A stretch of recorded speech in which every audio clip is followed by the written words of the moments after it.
Now section D का question number 32 देखिए।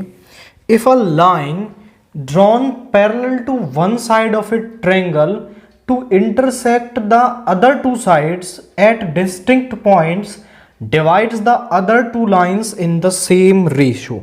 Basically ये वाला जो क्वेश्चन है वो आपकी एक थ्योरम है जिसको कि हम बीपीटी थ्योरम या फिर थेल्स थ्योरम भी कहते हैं, बेसिक प्रोपोर्शनलिटी थ्योरम या फिर थेल्स थ्योरम से हम इसे जानते हैं। अब ये थ्योरम कह क्या रही है, आप देखें कि हमारे पास एक ट्रायंगल है। इस ट्रायंगल की किसी एक साइड के पैरेलल, लेट्स से मैं बीसी के पैरेलल एक लाइन डीई बना लेता हूं, बीसी के पैरेलल डीई बना लिया। अब वो कह रहा है कि जो एक लाइन के पैरेलल आप एक लाइन बनाएंगे इस तरीके से कि वो आपकी दो लाइंस को इंटरसेक्ट करे, तो ये जो लाइन है इन दोनों लाइंस को इक्वल रेशो में डिवाइड करेगी। ये हमें प्रूव करना है। गिवन क्या रहेगा हमारे पास, that DE is parallel to BC, और हमें प्रूव क्या करना है कि जो डीई है इन दोनों लाइंस को इक्वल रेशो में डिवाइड कर रही है। मतलब एडी अपॉन डीबी हम निकालेंगे तो वो बराबर आएगा एई अपॉन ईसी के। तो हमें प्रूव करना है कि AD upon DB is equal to AE upon EC. अब इसको प्रूव करने के लिए हम थोड़ी सी कंस्ट्रक्शन यहां पर करेंगे। हमने यहां पर एक परपेंडिकुलर डाल लिया, दैट इज एफ, और यहां पर एक जी परपेंडिकुलर डाल लिया from this point. So construction हम क्या कर रहे हैं,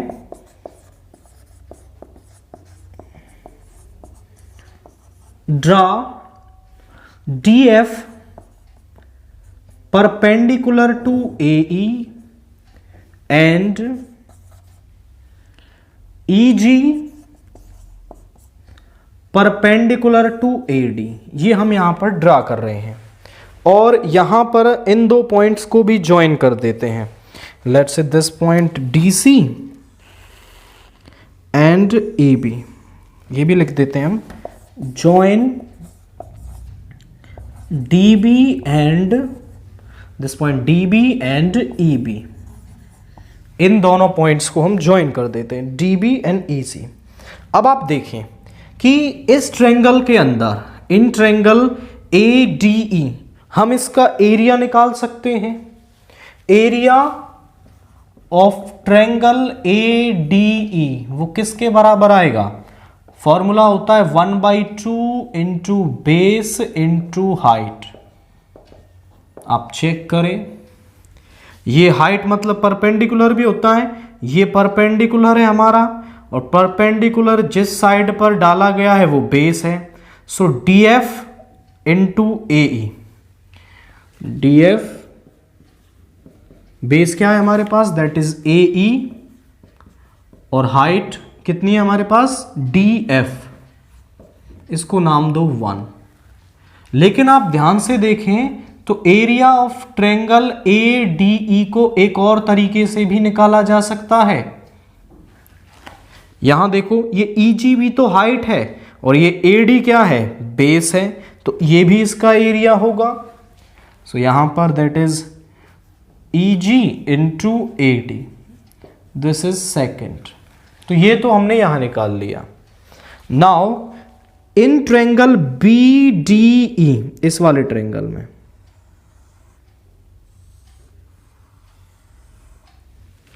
in triangle BDE, area of triangle BDE, आप देखें वही फॉर्मूला है 1/2 इंटू बेस इंटू हाइट। आप देखें कि यहां इसमें कोई हाइट नहीं दिख रही है। हमारे पास एक थ्योरम होती है कि मान लीजिए कोई ट्रायंगल है और उस ट्रायंगल की किसी एक साइड को आपने बढ़ा दिया, मतलब प्रोड्यूस कर दिया, तो उस बढ़ी हुई साइड पर भी जो डाला गया परपेंडिकुलर है ना, वो इसकी ही हाइट होती है आपकी इस ट्रायंगल की। तो इस BD को हमने प्रोड्यूस कर दिया A पॉइंट तक, तो इस ये जो EG है जो परपेंडिकुलर है एक्चुअली में DA पर, वो इस DB पर भी क्या होगा, परपेंडिकुलर होगा। तो हाइट तो हमें मिल गई EG, we had 1/2 into EG into, और बेस क्या हो जाएगा, दिस DB, इसको नाम दें 3। अब हम लेंगे area of triangle, this triangle CED,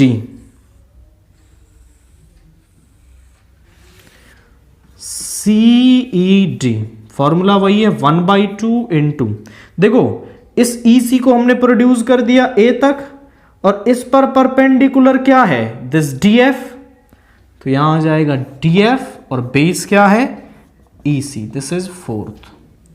अब आप चेक करें कि हमें चाहिए AD upon DB।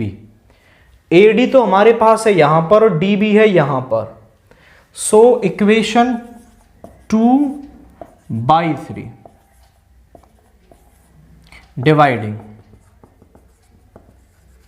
Dividing equation 2/3, area of triangle ADE वो है 1/2 इंटू EG इंटू AD, और एरिया ऑफ ट्रायंगल CED है हमारे पास 1/2, ओके दिस इज 3, CED नहीं BDE, वो क्या है 1/2 into EG into DB।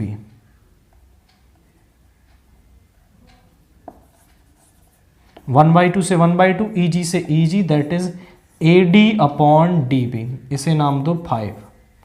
AD upon DB मिल गया। अब चाहिए AE अपॉन EC, तो AE मुझे मिलेगा यहां से और EC मुझे मिलेगा यहां से, सो डिवाइडिंग 1/4, फोर्थ इक्वेशन से डिवाइड करेंगे इसको, तो यहां पे आ गया area of triangle ADE upon area of triangle CED is equal to 1/2 into AE into DF, और यहां पर भी 1/2 into DF into this is EC।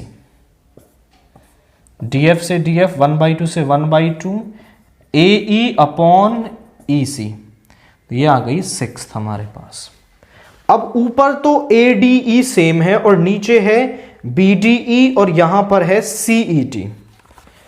BED ये वाला ट्रायंगल और CED ये वाला ट्रायंगल, आप यहां पर बोल सकते हैं कि एरिया ऑफ ट्रायंगल BED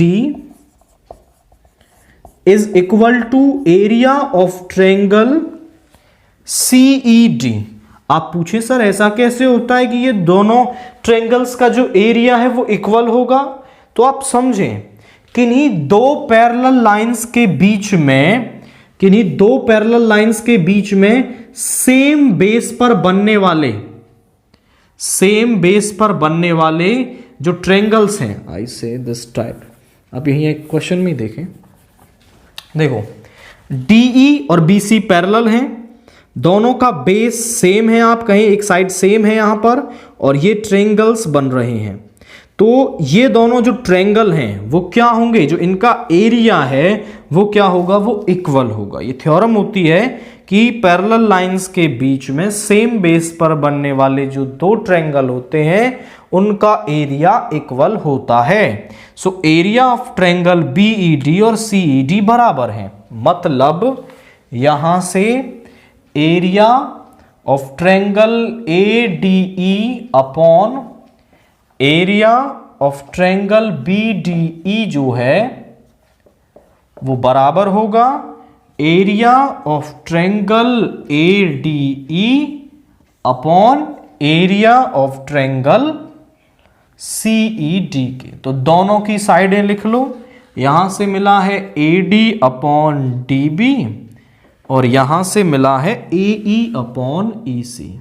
अब चेक कर लें, जो रिजल्ट हमें लेके आना था वही हम यहां पर ले आए हैं। तो बेसिकली कंसेप्ट क्या यूज किया है हमने कि यहां पर एक ट्रायंगल को जनरेट कर लिया, देन इस ट्रायंगल में इस वाले ट्रायंगल के एरिया निकाले with using both the perpendiculars, फिर इन दो ट्रायंगल्स के, और अपनी रिजल्ट के रिक्वायरमेंट के हिसाब से हमने डिवीजन किया है और रिक्वायर्ड रिजल्ट हमने यहां पर फाइंड आउट कर लिया है। क्वेश्चन नंबर 33 का ए वाला पार्ट देखिए। The angle of elevation of the top of a tower 24 metre high from the foot of another tower in the same plane is 60 degree. मतलब क्या है, the angle of elevation of the top of a tower 24 metre high. मैंने यहां पर एक 24 metre high tower ले लिया, let's say this is the 24 metre high tower, let's say this is A B 24 metre. इस 24 मीटर टावर की जो angle of elevation है from the foot of another tower in the same plane is 60 degree. इसके foot से इसका जो angle of elevation है वो 60 डिग्री है, this is. And after that वो कह रहा है कि the angle of elevation of the top of the second tower from the foot of first tower is 30 degree. और यहां इसके फुट से इसका जो एंगल ऑफ एलिवेशन है वो 30 डिग्री है। Find the distance between the towers. एक तो हमें टावर्स के बीच की डिस्टेंस यानी कि AC निकालना है, and also find the height of the other tower. इस टावर की हाइट निकालनी है, and also find the length of wire attached to both of the towers. और यहां पर एक वायर वो अटैच कर रहा है, दैट इज BD, इसकी भी लेंथ हमें निकालनी। तो तीन चीजें निकालनी है। 24 मीटर हाइट का एक टावर है, एक दूसरा टावर है CD।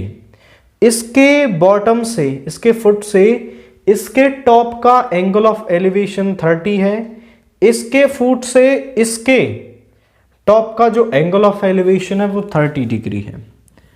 मैं यहां पर DE बना लेता हूं, DE, draw DE equal to CA। हमने CA के इक्वल यहां पर ये बना ली है।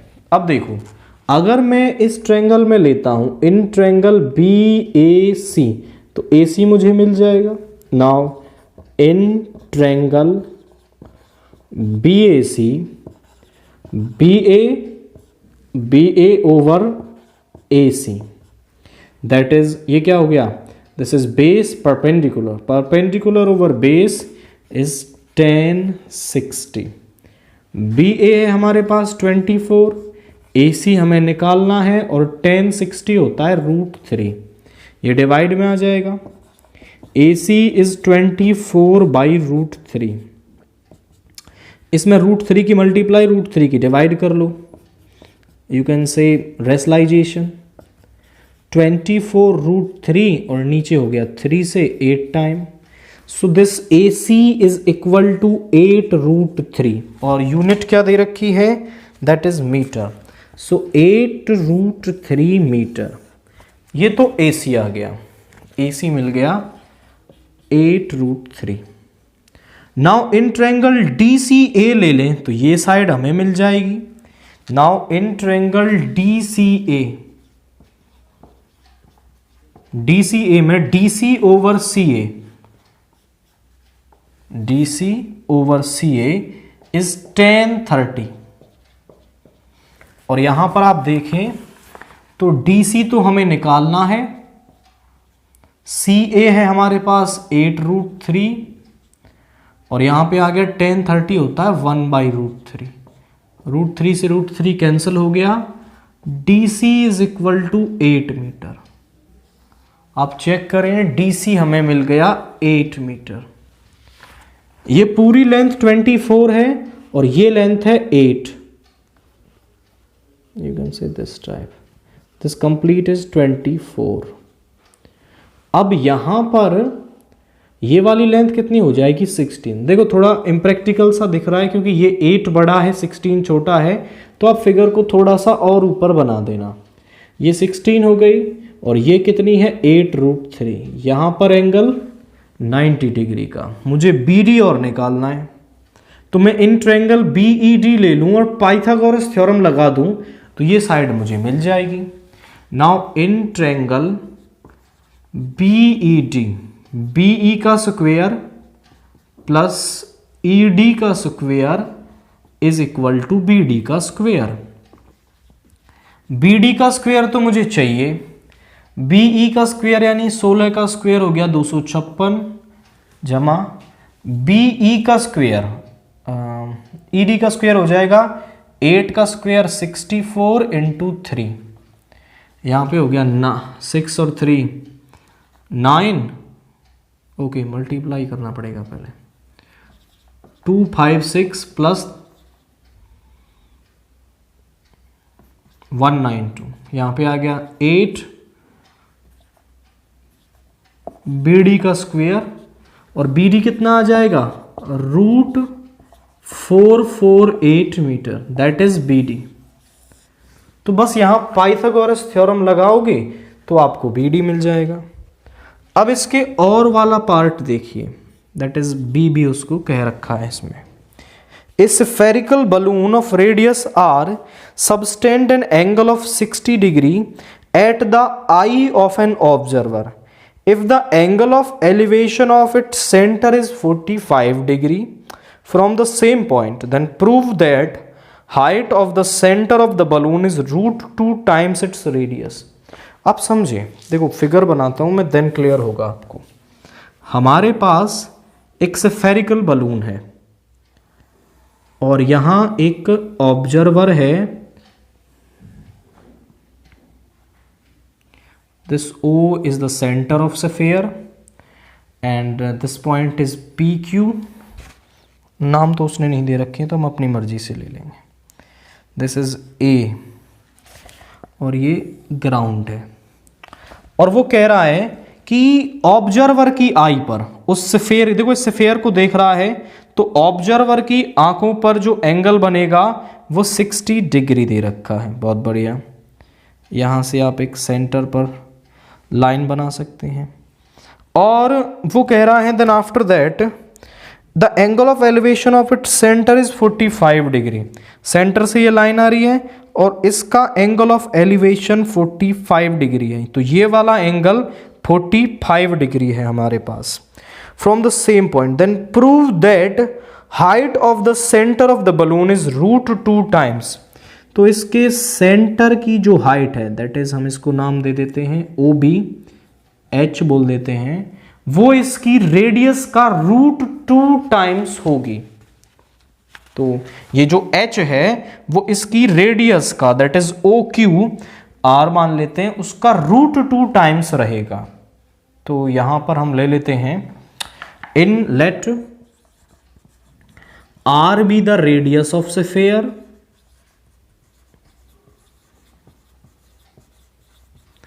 And OB is equal to H is the height. ये हमने हाइट मान ली। अब आप ये समझें कि जब सेंटर से लाइन बनाएंगे तो ये वाला जो एंगल है वो कितने का हो जाएगा 30 डिग्री का, इक्वल पार्ट्स में बाइसेक्ट हो जाएगा। तो नाउ हम ले लेते हैं in triangle OQA। In triangle OQA जो ये Q है ये 90 डिग्री का होगा। Angle OQA is 90 degree because Q is the point of contact और point of contact पर रेडियस को यदि हम ड्रा करते हैं तो 90 डिग्री का एंगल बनता है। तो यहां पर this OQ upon OA, OQ upon OA, देखो ये वाली साइड तो बेस है, ये perpendicular over hypotenuse is sine 30। आप पूछें कि सर ये दोनों साइड ही क्यों ली? देखो, हाइट बन रहा है इस वाले ट्रायंगल में और रेडियस बन रहा है इस वाले ट्रायंगल में। मुझे हाइट और रेडियस के बीच में रिलेशन निकालना है। तो मैं ये साइड देखूं तो ओ ए दोनों में कॉमन है, तो मुझे इसे रेडियस के साथ भी लेना है और हाइट के साथ भी लेना है। तो मैंने पहले ले लिया ओ क्यू ए में, तो यहां पर O Q upon O A that is perpendicular over hypotenuse is sine 30। और ओ क्यू है हमारे पास आर, ओ ए हमें नहीं पता, साइन 30 होता है 1/2। सो ओ ए कितना आ गया? ओ ए इज 2r, यहां से मिल गया 2r के बराबर। Now in triangle O B A, O B A triangle के अंदर हम लेंगे, so O B upon O A, O B upon O A, तो ये भी परपेंडिकुलर ये भी हाइपोटेनियस, बट अब एंगल 45 डिग्री का है, सो साइन 45। ओ बी को तो हमने नाम दे रखा है एच, ओ ए हमें निकालना है और साइन 45 होता है 1/√2। सो ओ ए कितना आ गया हमारे पास? O A is √2h, this is second. दोनों में ही हमने ओ ए की वैल्यू निकाली है, so from first and second √2h is equal to 2r। आप इसको √2 टाइम्स कैंसिल कर सकते हैं, इसको नीचे लाएंगे तो √2 बचेगा, h is equal to √2r। आप चेक कर लें, हाइट जो है वो रेडियस के √2 टाइम्स है, और यही हमें प्रूव करना था कि जो हाइट ऑफ द सेंटर होगी वो √2 टाइम्स द रेडियस होगी। सो हैंस प्रूफ, हमने इस रिजल्ट को यहां पर प्रूव कर दिया है। नाउ क्वेश्चन नंबर 34 देखिए।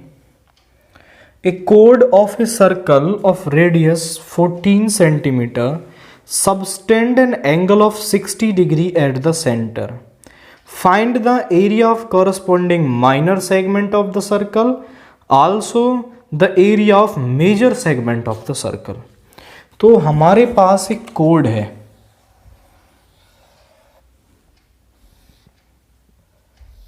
जो 14 सेंटीमीटर के एक 14 सेंटीमीटर रेडियस के एक सर्कल पर 60 डिग्री का एंगल बताते हैं। तो माइनर सेगमेंट ये वाला एरिया और मेजर सेगमेंट ये वाला एरिया हमें बताना है। रेडियस है हमारे पास रेडियस है हमारे पास 14 centimetre and this radius is 14 centimetre. So हमें निकालना है एरिया ऑफ माइनर सेगमेंट। तो आप समझें कि माइनर सेगमेंट के लिए हम यहां पर यूज कर लेंगे θ/360 इंटू πr² माइनस यहां पे आ जाएगा हमारा that is r² sin θ/2 into cos θ/2। ये हमारा फॉर्मूला होता है आपका एरिया ऑफ माइनर सेगमेंट निकालने का। यहां पर आप वो तरीका भी इस्तेमाल कर सकते हैं कि पहले आप सेक्टर का एरिया निकाल लें, फिर वो ट्रायंगल का एरिया निकालें और उसमें से उसको माइनस कर दें तो माइनर सेगमेंट का एरिया मिल जाएगा। बट डायरेक्टली आप ये फॉर्मूला भी यूज कर सकते हो। थीटा है 60/360 22/7 और r मतलब 14 इंटू 14 माइनस 14 इंटू 14 θ/2 यानी आधा हो जाएगा sin 30 इंटू cos 30। यहां पे 7 से 2 टाइम, 6 से 6 टाइम, 2 से 3 टाइम्स मल्टीप्लाई कर लेंगे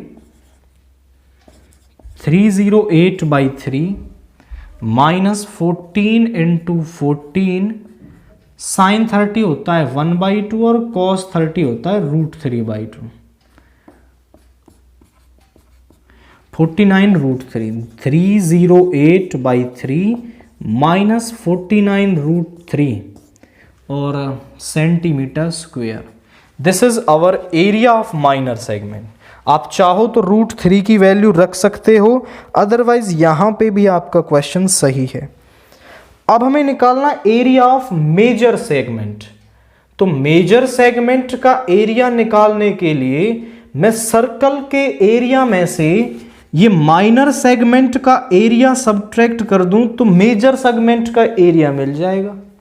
सो एरिया ऑफ मेजर सेगमेंट वो हो जाएगा हमारा πr² minus area of minor segment. Check करें क्या होगा।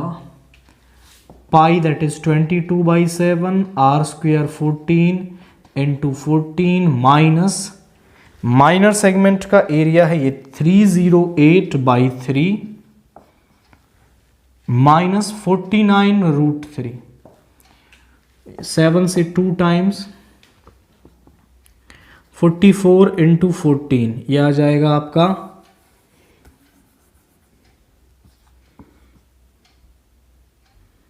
दिस इज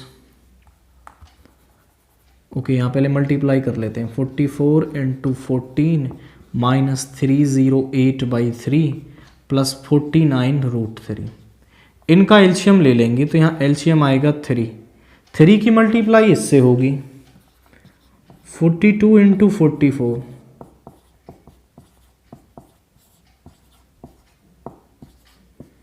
1848 माइनस 308, इसको अलग रहने दें 49√3। यहां पे सब्ट्रैक्ट करें 8 - 8 इज 0, 4 5 1540/3 plus 49√3 centimetre square. This is our area of the major segment. तो माइनर सेगमेंट का निकालें, उसमें से पूरे सर्कल के में से माइनर सेगमेंट का सब्ट्रैक्ट करेंगे तो मेजर सेगमेंट का एरिया मिल जाएगा। क्वेश्चन नंबर 35 देखिए। The ratio of 11th term to the 17th term of an AP is 3:4। तो हमें दे क्या रखा है, दिस इज 35 का ए। हमें दे रखा है कि 11th टर्म का जो रेशो है विद 17th टर्म वो 3:4 यानी 3/4 है। हमें निकालना है A5 और A21 का रेशो और S5 और S21 का भी रेशो। ठीक है, S5 और S21 का भी रेशो निकालना है। अब यहां कोई फर्स्ट टर्म या फिर कोई कॉमन डिफरेंस नहीं दे रखा, बट यहां पर A11 को मैं लिख सकता हूं A + 10D, इसको लिख सकता हूं A + 16D is equal to 3/4। Cross multiply कर दो, 4A + 40D is equal to 3A + 48D। D वाली टर्म को इसको इधर ले जाओ, इसको इधर ले आओ।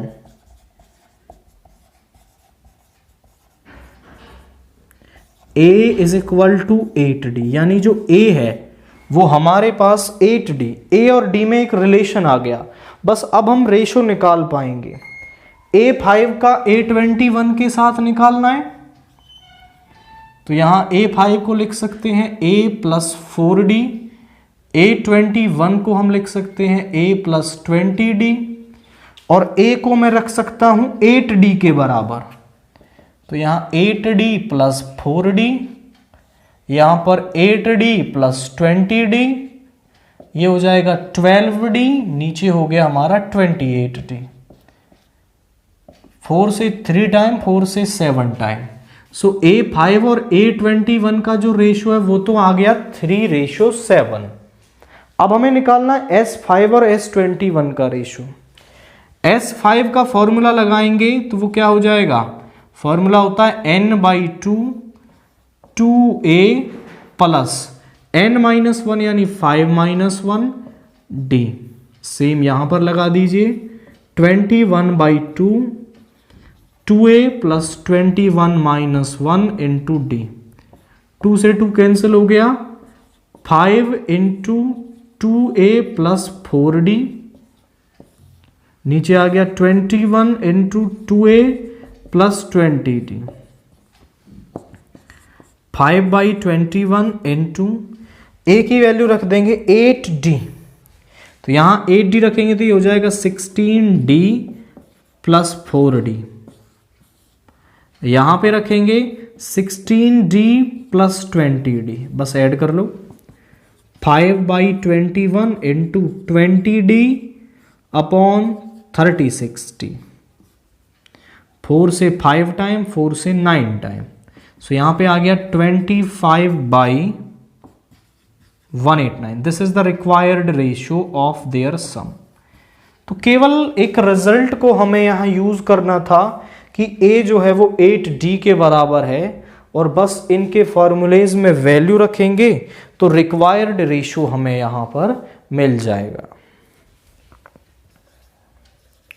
नाउ 35 के और वाला पार्ट देखिए। 250 logs are stacked in the following manner. जैसा कि आपको क्वेश्चन के फिगर में दे रखा है, मतलब नीचे वाली लाइन में लॉग्स हैं, फिर उससे ऊपर वाली लाइन में, फिर उससे ऊपर वाली लाइन में। 22 logs in the bottom row, सबसे नीचे वाली जो रो है उसमें 22 लॉग्स हैं। 21 उससे ऊपर वाली में, 20 उससे ऊपर वाली में, मतलब हर रो के साथ हम एक जो हमारा लॉग है वो कम कर रहे हैं। In how many ways are the 250 logs placed and how many logs are there in the top row. 250 जो लॉग हैं, 250 लॉग्स, उसको हम कितने रोज में रख सकते हैं और सबसे ऊपर वाली जो रो है उसमें कितने लॉग्स होंगे, ये हमें बताना है। तो यहां पर एक सीरीज हमारे पास बनेगी, the series of the logs is, logs की एक सीरीज हमारे पास आएगी, that is 22, 21, 20 and so on. यहां पर पहली टर्म है 22, कॉमन डिफरेंस होगा 21 माइनस 22, दैट इज -1, और इन सभी का जो सम है वो 250 है। मुझे n की वैल्यू चाहिए, तो Sn का फॉर्मूला होता है n/2 2a plus n minus 1 into D, that is 250। n/2 तो यहीं पे रहेगा, a की वैल्यू हो जाएगी, यहाँ हो जाएगा 44 plus n minus 1 into -1 is equal to 250। ये डिवाइड में है, इधर जाके मल्टीप्लाई में हो जाएगा। n into 44 minus n plus 1 is equal to 500। n की मल्टीप्लाई करेंगे, 44 n 45 हो जाएगा, 45n minus n square minus 500 is equal to 0। Minus common ले लेंगे तो यहां आ जाएगा n square minus 45n plus 500 is equal to 0। तो यहां पर हमें n की वैल्यू निकालनी है, तो हमें ऐसे दो नंबर्स चाहिए जिनकी मल्टीप्लाई तो आए 500 और ऐड या सब्ट्रैक्ट करने पर -45। तो -25 और -20 को आप मल्टीप्लाई करोगे तो ये बनेगा, ऐड करोगे तो ये बनेगा, प्लस 500 इज इक्वल टू 0। दोनों में से n कॉमन ले लेंगे, सो n माइनस 25, यहां से माइनस का 20 कॉमन ले लेंगे तो n minus 25 is equal to 0। n minus 25 दोनों में से कॉमन लिया तो यहां बचा n minus 20 is equal to 0। Now n की वैल्यू निकालें, तो n की वैल्यू आ गई 25, n की वैल्यू आ गई 20। आप बोले सर तो n की तो दोनों ही वैल्यू सही आ रही है, मतलब दोनों ही पॉजिटिव हैं और कोई सी भी वैल्यू हम यहाँ नेग्लेक्ट नहीं कर सकते। बट इसको नेग्लेक्ट करने के लिए आपको nth टर्म निकालनी होगी। nth टर्म आपसे उसने एक क्वेश्चन और पूछा था कि सबसे ऊपर वाली रो में यानी nth रो में कितने लॉग्स होंगे, यानी nth टर्म क्या होगी हमारी, जो nth टर्म है वो क्या होगी, an is equal to a plus n minus 1t। एक तो हम n की वैल्यू ये यूज करके निकाल लेते हैं, an is equal to 22 plus 25 minus 1 that is minus 1, 22 ये माइनस का 24 ये आ गया माइनस 2। यानी इसके अकॉर्डिंग जो हमारी nth टर्म है यानी सबसे ऊपर वाली रो है उसमें -2 लॉग्स होंगे। हो सकता है ऐसा कि उसमें -2 लॉग्स हो, तो ये नहीं हो सकता है, यानी ये n की वैल्यू पॉसिबल नहीं है। इसको ले लेते हैं, an is equal to a plus यानी 22 plus 20 minus 1 into minus 1, 22 minus 19 is equal to 3। तो ये n की वैल्यू है और logs in the first row in the top row वो कितने होंगे, 3 लॉग्स सबसे ऊपर वाली रो के अंदर उसमें होंगे। अब इसके बाद सेक्शन ई यानी कि केस स्टडी वाले क्वेश्चन देखिए। While designing the school year book a teacher asked the student that the length and width of a particular photo is increased by x units each double the area of the photo. The original photo is 18 centimeter long and 12 centimeter wide. समझें, एक photo है हमारे पास इस तरीके से, उस photo की length और ब्रेड्थ को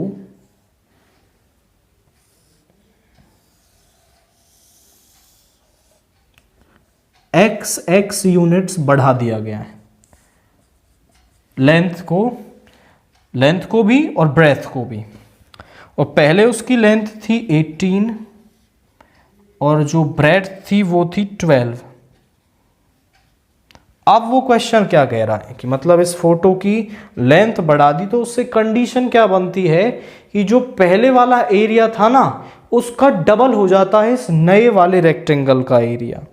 तो इस पर क्वेश्चन क्या पूछ रहा है, सबसे पहला write the algebraic equation depicting the above equation. तो काफी सिंपल है, this is first part. Length क्या है x प्लस 18, ब्रेड्थ क्या है x प्लस 12, और इससे जो एरिया मिल रहा है वो पहले वाले एरिया का यानी 12 इंटू 18 पहले वाले रेक्टेंगल का एरिया क्या बनता, लेंथ इंटू ब्रेड्थ, उसका डबल ये एरिया बनता है, यानी इसका डबल कर देंगे तब इनका एरिया बराबर होगा। ये एल्जेब्रिक इक्वेशन, ये पहला क्वेश्चन है हमें लिखना था।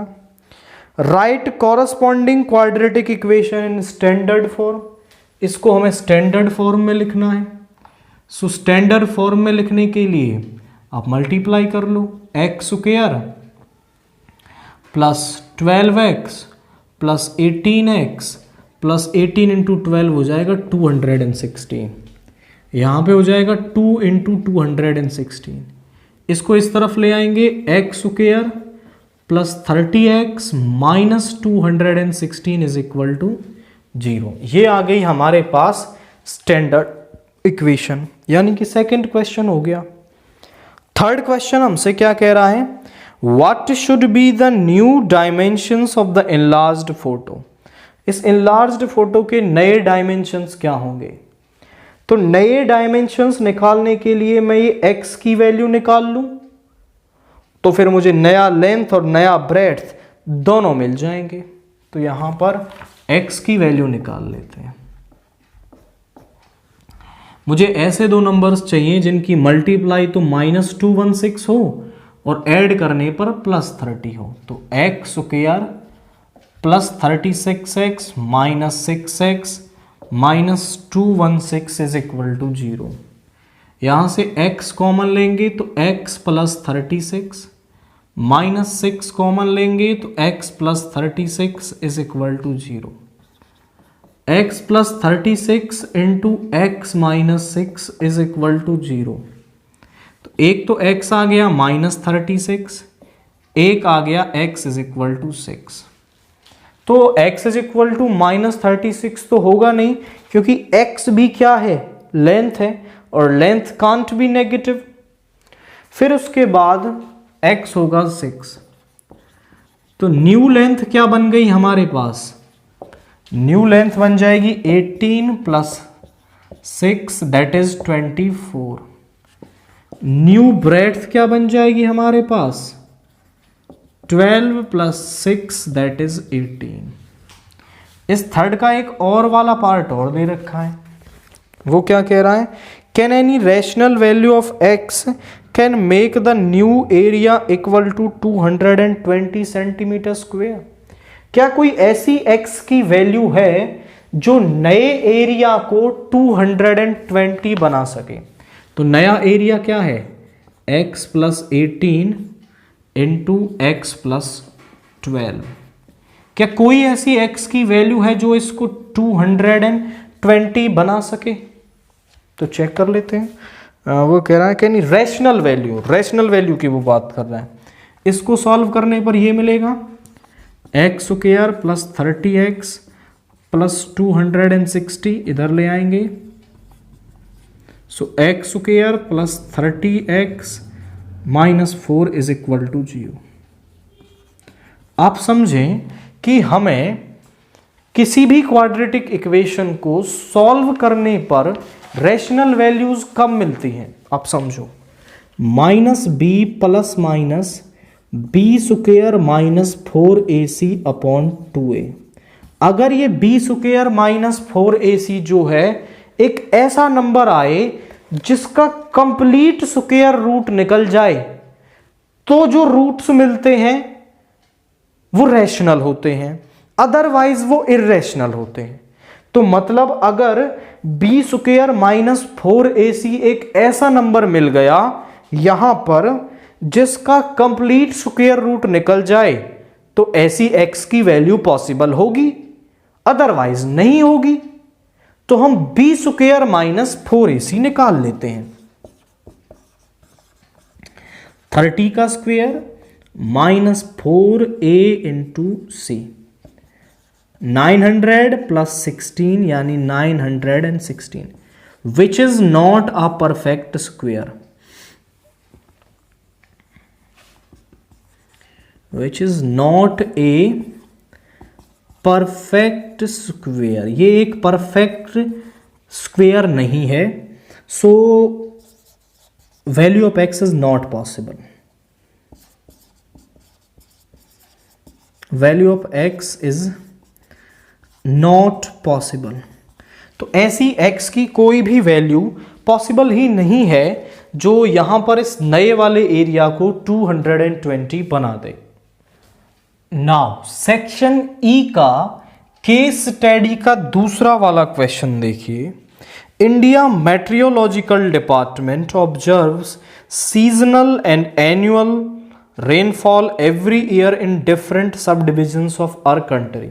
मौसम विभाग जो है इंडिया के हर कोने की रेनफॉल की, मतलब कितनी बारिश हुई है, उसकी जानकारी बनाता है इन mm।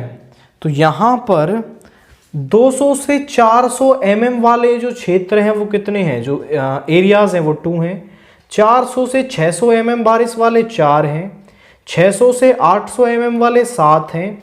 इस तरीके से हमें दे रखा है। तो इससे रिलेटेड हमें कुछ क्वेश्चंस के आंसर देने हैं। Based on the above information answer the following question. पहला क्वेश्चन है राइट द मॉडल क्लास। हमें मॉडल क्लास निकालनी है। तो मॉडल क्लास क्या होती है कि जिस बारिश की या फिर जिसकी भी फ्रीक्वेंसी सबसे ज्यादा हो, वो जो इंटरवल है हमारा वो मॉडल क्लास होता है।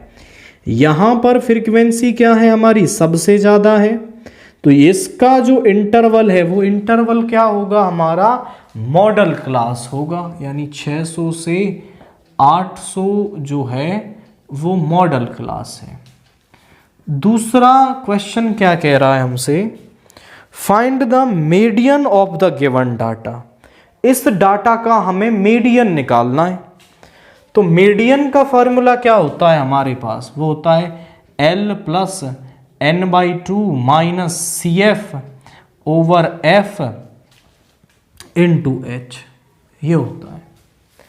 अब n निकालने के लिए तो हम CF निकाल लेते हैं। CF में 2 प्लस 4 6, इसमें इसको ऐड करेंगे 17 19 22 23 24, तो इतना ही समेशन ऑफ Fi हमारे पास आएगा, दैट इज 24, और यही है हमारा n। तो n/2 कितना आ जाएगा, 12 आ जाएगा। देखो 12 इससे तो कम नहीं है, 13 से कम है हमारा 12, तो हमारा ये इंटरवल रहेगा। 13 यहां पर है, तो CF तो हो गया हमारा उससे पहली वैल्यू, दैट इज 6, ये CF हो गया, ये F हो गया, और इस इंटरवल की जो नीचे वाली वैल्यू है, लोअर वैल्यू, वो हमारा L हो गया यहां पर। अब H क्या होता है, इनके बीच का डिफरेंस, दैट इज 200। सारी वैल्यूज हमारे पास आ रही हैं, तो यहां वैल्यू रख देंगे, यहां पे आ जाएगा L इज 600, ये 12 है, CF है 6, F है 7, और ये है 200, तो यहाँ पे आ जाएगा 600 प्लस 6 इंटू 200 इज 1200/7। 1200 को 7 से डिवाइड करेंगे,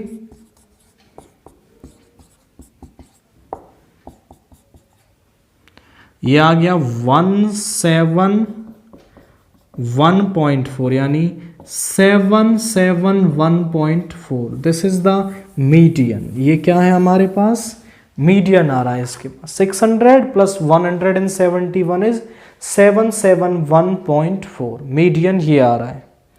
इसी के और वाला क्वेश्चन है, मीन निकाल दो। तो मीन हम निकाल लेंगे। मीन के लिए हमें क्या चाहिए, एक्साई चाहिए।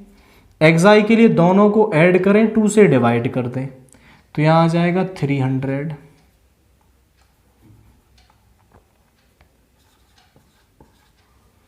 इन दोनों को ऐड करेंगे तो यहां पे आ जाएगा हमारा 500, और 200 का डिफरेंस है, तो ऐड करते जाओ 900।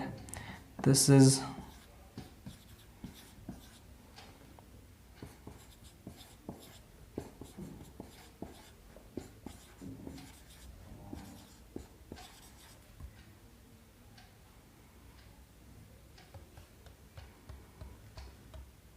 ओके, हमने कुछ ज़्यादा कर दिया है। 1 2 ये इसके सामने आ गया, ये इसका आ गया, काफ़ी ज़्यादा हो गया। कितनी वैल्यूज है, 1 2 3 4 5 6 7 8 है। 1 2 3 4 5 6, ये 2 नहीं आएंगी, ये 2 एक्स्ट्रा हो गई। इनको थोड़ा तरीके से लिख लेना आप। तो दिस इज एक्साई, यहाँ से लिखते हैं हम इसे।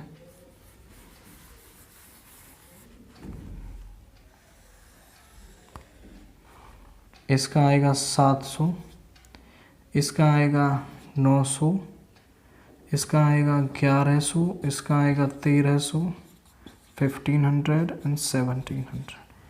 फिर हमें चाहिए एक्साई Fi, मल्टीप्लाई करो, ये आएगा 600, ये आएगा आपका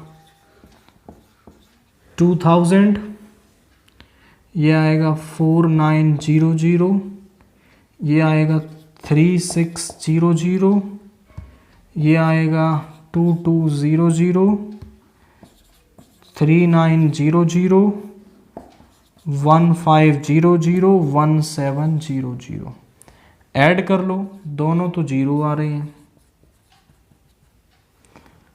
15 21 23 32 37 37 और 7 इज 44 का 4 आ गया, यहाँ पे 1।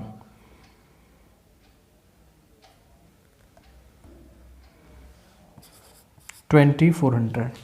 मीन यानी x बार होता है summation of f i x I over summation of f आई। हम इसके लिए डायरेक्ट मेथड यूज कर रहे हैं, तो summation of f i x i हो गया 2400 अपॉन 24। कैंसिल कर लें तो ये 2 से हो जाएगा आपका, 4 से करते हैं 6 टाइम, अब 6 से ही कर लेते हैं इसको, 6 से 8 time 850। This is our mean. तो मीन क्या आ गया है 850। इसके बाद थर्ड क्वेश्चन क्या कह रहा है हमसे, if sub division having at least 100 mm rainfall during monsoon region is considered as good rainfall subdivision, then how many subdivisions have good rainfall। मतलब जिन subdivisions में कम से कम 1000 mm की बारिश हुई है वो subdivisions को good subdivisions माना जाता है, good rainfall subdivision माना जाता है। तो कितने हैं ऐसे good rainfall subdivisions are,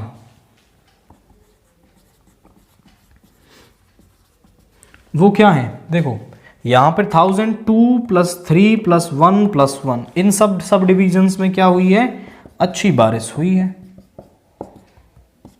तो 7 सब डिविजन्स ऐसे हैं जिनको गुड रेनफॉल की कैटेगरी में रखा जाएगा। सेक्शन ई का क्वेश्चन नंबर 38 देखिए, जो केस स्टडी थर्ड वाला क्वेश्चन है। The discus throw is an event in which an athlete attempt to throw a discus. The athlete spins anti clockwise around 1.5 times through a circle, then releases the throw. When released, the disc travels and tangent to a circular spin orbit. इस तरीके से spin करके उसको फेंका जाता है, आपको figure भी दिख रही है इसमें।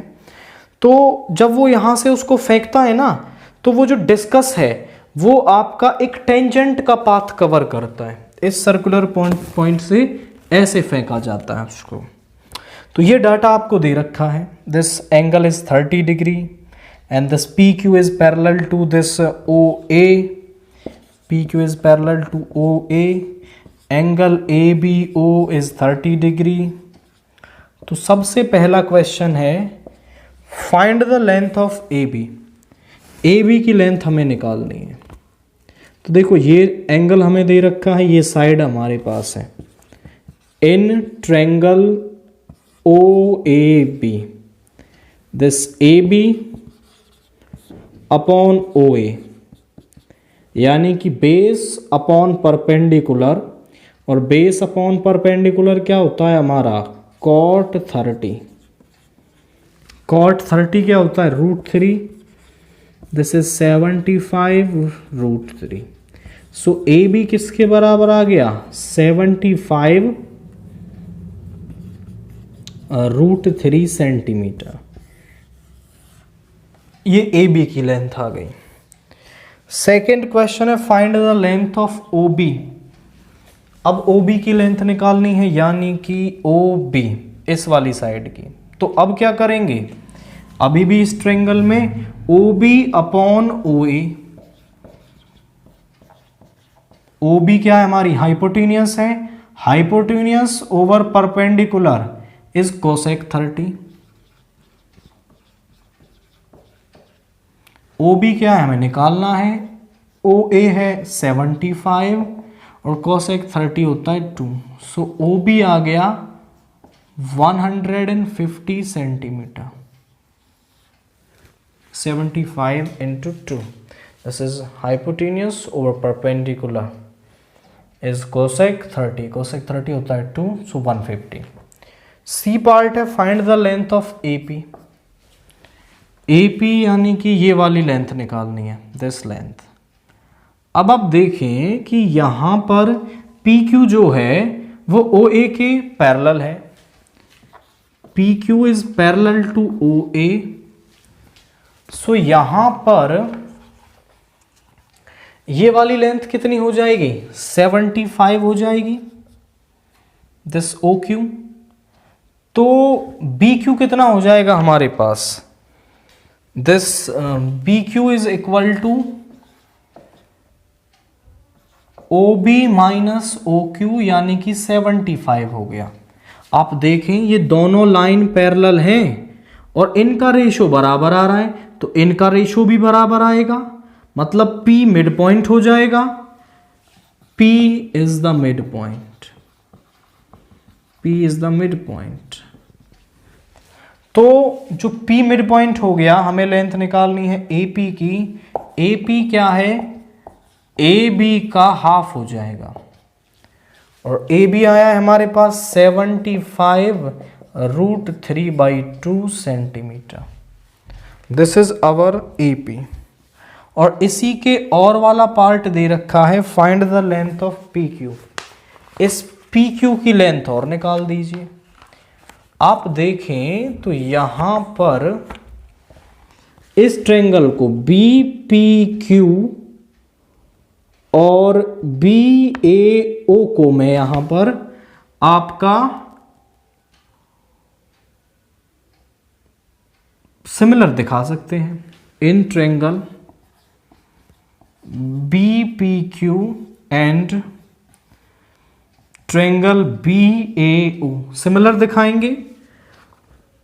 ये वाला 90 का है और ये दोनों पैरेलल हैं, तो ये वाला एंगल कॉरस्पॉन्डिंग 90 का हो गया। और यहां पर आप देखें तो एंगल बी दोनों में कॉमन है, सो बाई एंगल सिमिलरिटी दोनों सिमिलर हो गए। तो इनकी साइड्स को हम रेशो में लिख सकते हैं। आप लिख देना angle A is equal to angle P 90 degree के कॉरस्पॉन्डिंग,